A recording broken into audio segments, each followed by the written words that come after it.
John Fitzgerald Kennedy, do solemnly swear I, John Fitzgerald Kennedy, do solemnly swear that you will faithfully execute the office of President of the United States that I will faithfully execute the office of President of the United States and will, to the best of your ability, and will, to the best of my ability, preserve, protect, and defend the Constitution of the United States. preserve, protect, and defend the Constitution of the United States. So help you God.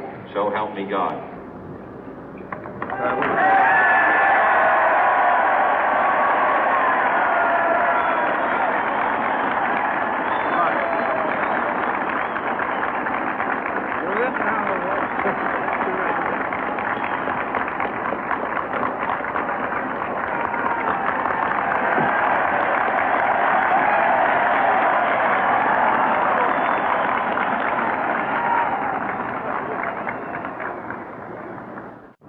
Vice President Johnson, Mr. Speaker, Mr. Chief Justice, President Eisenhower, Vice President Nixon, President Truman, Reverend clergy, fellow citizens.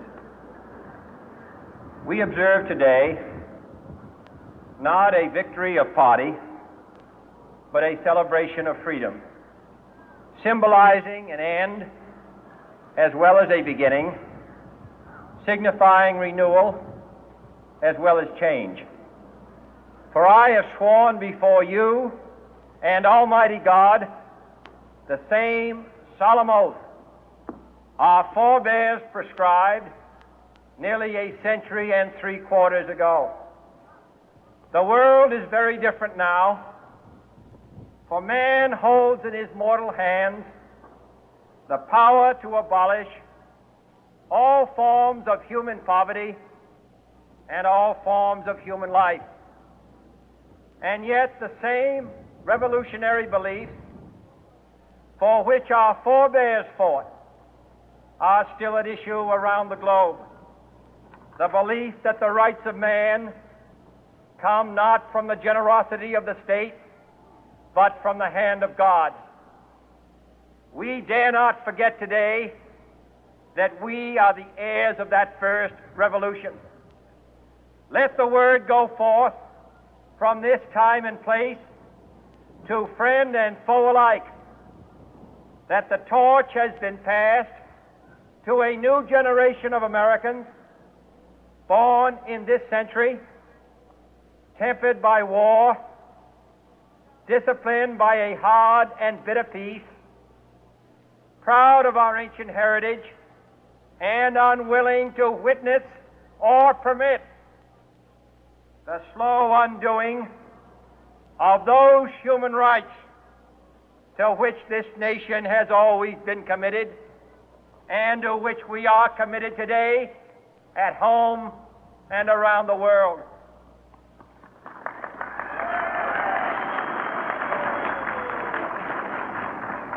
Let every nation know, whether it wishes us well or ill, that we shall pay any price, bear any burden, meet any hardship, support any friend, oppose any foe to assure the survival and the success of liberty.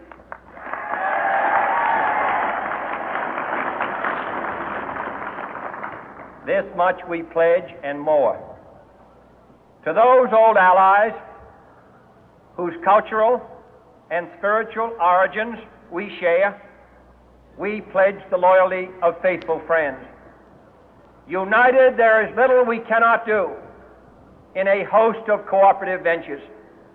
Divided, there is little we can do, for we dare not meet a powerful challenge at odds and split asunder.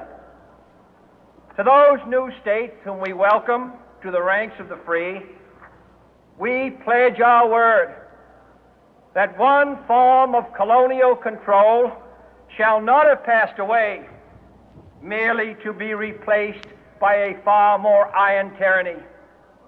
We shall not always expect to find them supporting our view, but we shall always hope to find them strongly supporting their own freedom, and to remember that in the past, those who foolishly sought power by riding the back of the tiger ended up inside.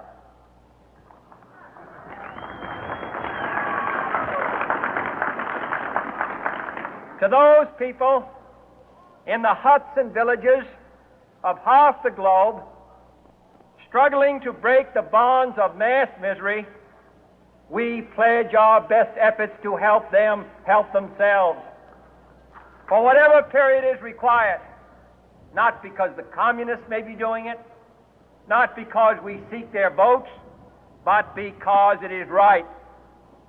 If a free society cannot help the many who are poor, it cannot save the few who are rich.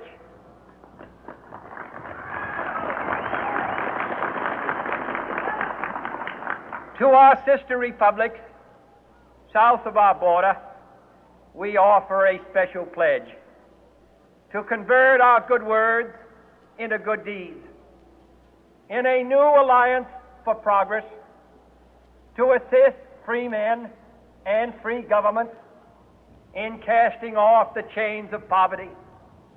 But this peaceful revolution of hope cannot become the prey of hostile powers.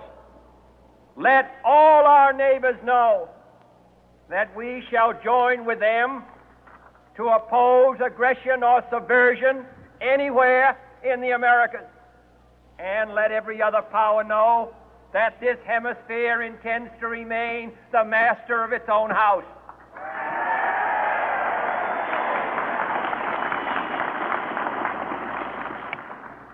To that World Assembly of Sovereign States, the United Nations, our last best hope, in an age where the instruments of war have far outpaced the instruments of peace, we renew our pledge of support to prevent it from becoming merely a forum for invective, to strengthen its shield of the new and the weak, and to enlarge the area in which its writ may run. Finally, to those nations who would make themselves our adversary, we offer not a pledge, but a request that both sides begin anew the quest for peace.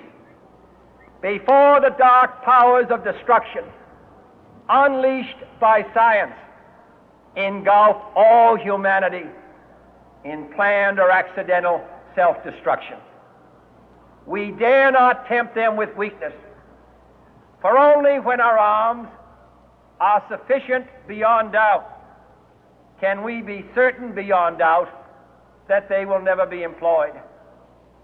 But neither can two great and powerful groups of nations take comfort from our present course, both sides overburdened by the cost of modern weapons, both rightly alarmed by the steady spread of the deadly atom, yet both racing to alter that uncertain balance of terror that stays the hand of mankind's final war. So let us begin anew, remembering on both sides that civility is not a sign of weakness, and sincerity is always subject to proof. Let us never negotiate out of fear, but let us never fear to negotiate.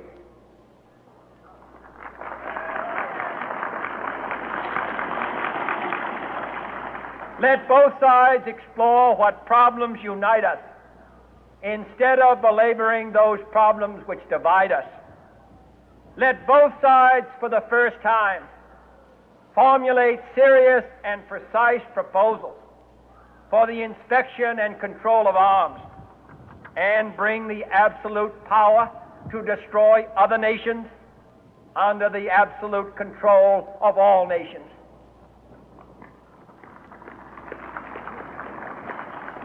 Let both sides seek to invoke the wonders of science instead of its terrors.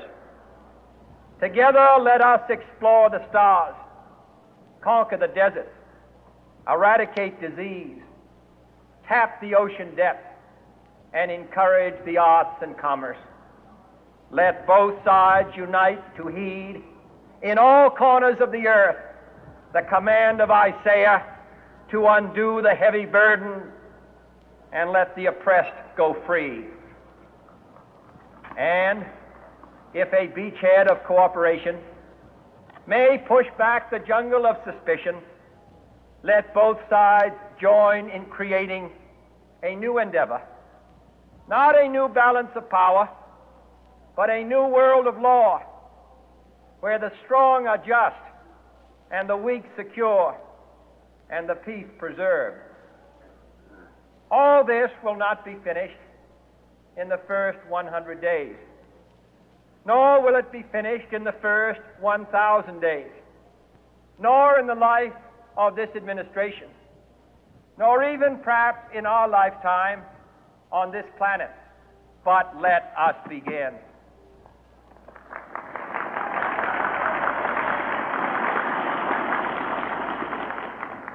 In your hands, my fellow citizens, more than mine, will rest the final success or failure of our course.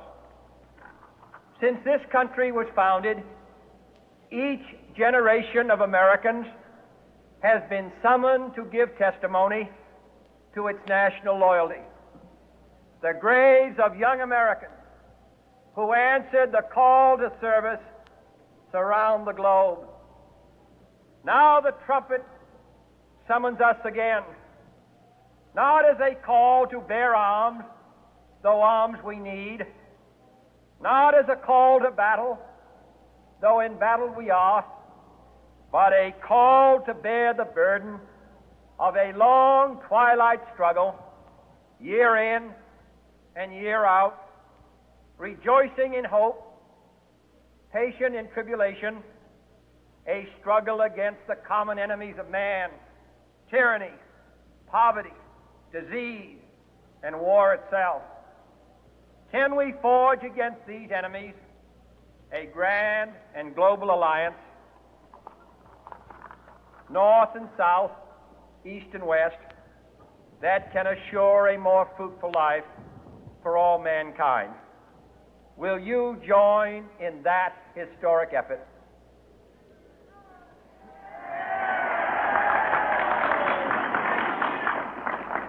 In the long history of the world, only a few generations have been granted the role of defending freedom in its hour of maximum danger. I do not shrink from this responsibility. I welcome it.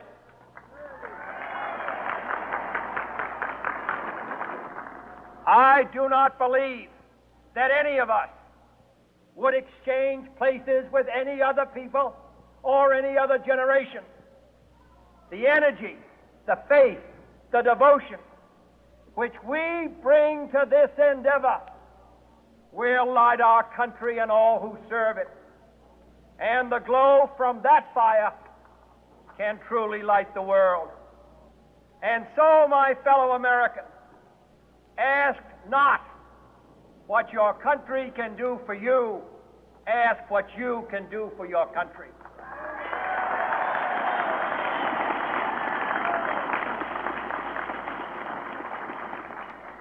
My fellow citizens of the world, ask not what America will do for you, but what together we can do for the freedom of man.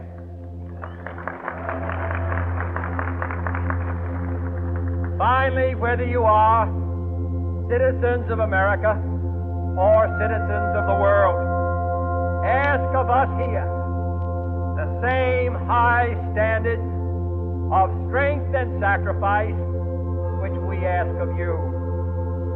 With a good conscience, our only sure reward, with history the final judge of our deeds, let us go forth to lead the land we love, asking His blessing and His help, but knowing that here on earth, God's work must truly be our own.